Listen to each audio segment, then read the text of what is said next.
गरीब का बच्चा भूखा सोएगा। जब मैं आते हुए देखा कि गरीब का बच्चा, एक मासूम सा गरीब का बच्चा कूड़े में से खाना निकाल के खा रहा है, मुझे शर्म आई। हम हर हाल में इंडिया के साथ कंपैरिजन करते हैं, अपने डिफरेंट हालात, अपने हर चीज़ को कहते हैं कि भाई हम उनसे अफजल है। सर मैं बताना चाहूँगा, जिस तरह से वो स्पेस टेक्नोलॉजी के अंदर ग्रो कर रहे हैं, जिस तरह से वो अपनी इकोनॉमी को लेकर स्ट्रॉन्ग कर रहे हैं, हमने कल आज़ादी के टाइम हमने देखा होगा बाजे लेकर गलियों में घूमकर पाकिस्तान जिंदाबाद के नारे के अलावा इस मुल्क को हमने क्या दिया है। जय हिंद दोस्तों 1947 में जिन कट्टर सोच वालों ने पाकिस्तान को बनाया, भारत से अलग हुआ पाकिस्तान 75 साल से पूरी दुनिया में भीख का कटोरा लेकर घूम रहा है। जो गजवा हिंद के सपने तो देखता है, लेकिन उसकी जिहादी आवाम को खाने को रोटी और पीने के लिए साफ पानी नहीं है। आटे पर लूटमार चल रही है, महंगाई की मार है, आटा दाल सब्जी के भाव आसमान छू रहे हैं, पेट्रोल 250 रुपए लीटर से ऊपर है, गरीब आवाम को 2 वक्त का खाना मुश्किल। उसी हुकूमत पाकिस्तान को पाक आवाम कोस रही है। जो बंगाली पाकिस्तान से अलग हुए थे, आज वही बंगाली पाकिस्तान से बेहतर स्थिति में है। दुनिया में बढ़ते भारत के कद और बढ़ते सम्मान को पाकिस्तानी पचा नहीं पा रहे हैं और कह रहे हैं कि हमारे झंडे को बुर्ज खलीफा पर लाइट ऑन नहीं किया गया, बल्कि भारत के झंडे को बुर्ज खलीफा पर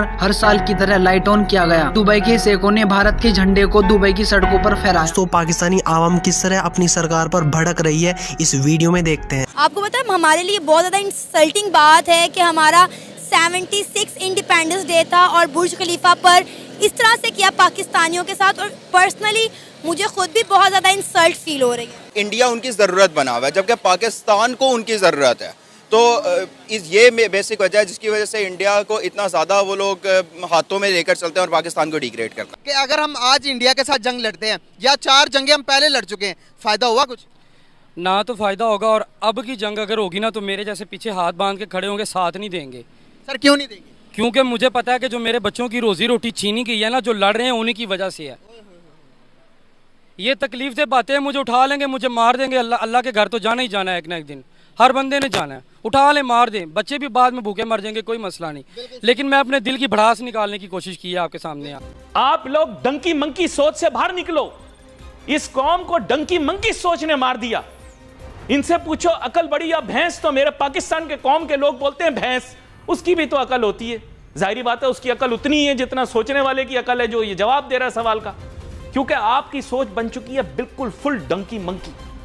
आप लोग, मैं आपको क्लियर बात बता रहा हूं, आप लोग सिर्फ शेख चिल्ली की तरह दरिया के किनारे बैठ के रोते रहते हो कि पानी किस तरह से पिए। आपके पास वसाइल भी नहीं है। मैं आपको क्लियर कट अगर मेरी बात ना मानी मजीद ख्वार हो। अब आ जाते हैं लोग मेरे पास फेसबुक पर और ट्विटर पर, अली भाई लुट गए, खराब हो, अब क्या करें, अब क्या करें नहीं पूछो। जब इतने साल चीखता रहा हूं, 15 साल हो गए मुझे मीडिया पे, 15 साल, मेरे बाल खत्म हो गए। एक जमाने में लोहे की कंघी लगाता था, टेढ़ी हो जाती थी। 15 साल मैंने शोर मचाया इस मुल्क के अंदर कि बावलो मेरी बात सुन लो, मुल्क बर्बाद हो जाएगा। मैं पढ़ा लिखा बच्चा हूं, मैंने कॉलेज यूनिवर्सिटी में इक्तिसादियात और माशियात की किताबें पढ़ी हैं। मैंने बच्चियों के फोन नंबर नहीं रखे हैं यहां पे अपने पास। मेरा पूरा दिन यह मशगला नहीं होता था। सारे नालायक, चीटर, फराडिया, ठरकी सब मैं देख रहा हूं कामयाब जा रहे हैं। कोई आला ओहदों पे बैठा हुआ है, तो कोई फैक्ट्रियों का मालिक है, तो कुछ। तुम्हारा मुल्क खाक तरक्की करेगा जहां टैलेंट की कोई कदर ना हो।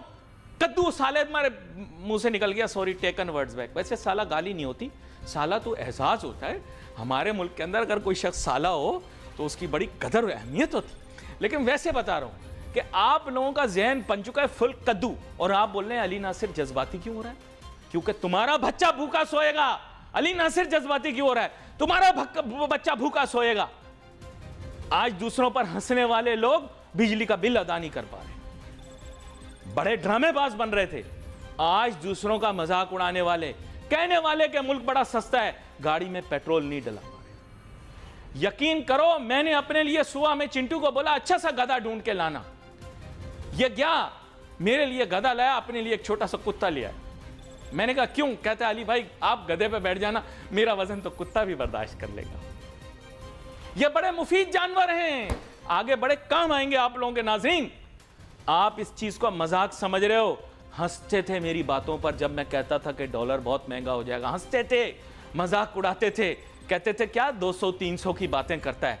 क्या डॉलर 300 से ऊपर के नहीं? पिलाट ले लेंगे, पिलाट, कबर भी एक पिलाट है, 6 फीट का पिलाट। अवाम ख्वार होगी, ख्वार होकर सड़कों पर रुलेगी, लेकिन बाज नहीं आएगी। ड्रामे करेगी, मुल्क वसाइल से मालामाल, मुल्क वसाइल से मालामाल। मुल्क के पास कख कुछ नहीं है, मैं आपको बता रहा हूं, सब ड्रामा, सब फ्रॉड है, पूरा गल्ला खाली है। मैं मईशत का एक तालिब इल्म हूं, मैं आपको बता रहा हूं, बचपन से मैं इस मुल्क की मईशत के बारे में रोज सोचता हूं कैसे ठीक होगी। मैं आपको बता रहा हूं, इस मुल्क के पास 2 टके के वसाइल नहीं है। आप इस मुल्क के अंदर, मैं आपको बता रहा हूं, आप आइंस्टाइन को लेकर आ जाएं, आप एलन ग्रीनस्पैन को लेकर आ जाएं, आप एडम स्मिथ को जिंदा करके, नौजुबिल्लाह, जिंदा किसी को नहीं किया जा सकता, आप दोबारा से किसी तरह उसकी सोच और फिक्र को यहां मुल्क में लेकर आ जाएं। आप नाजरीन किसी और तरक्की याफ्ता मुल्क के सदर और वजीर आजम को लेकर आ जाएं, आपकी मईशत का ऐसे ही बेड़ा गर्क रहेगा, क्योंकि इसके अंदर कुछ भी नहीं है, कुछ भी नहीं है। मैं आपको क्लियर कट ये बात आज बता रहा हूं, क्योंकि मैं आप लोगों के जज्बात को समझता हूं। आप ड्रामेबाज और फ्रॉडिया किस्म की सोच के मालिक बन चुके हैं। आप लोगों को लगता है कि अंजुमन की तरह नाच गाना करके खेत के ऊपर अगर आप नाचेंगे गाएंगे तो फसल उगाएगी। यकीन करें, आप अंजुमन की तरह नाचेंगे गाएंगे, डिस्को डांस करेंगे, फसल क्या वो ज़मीनी बंजर हो जाएगी।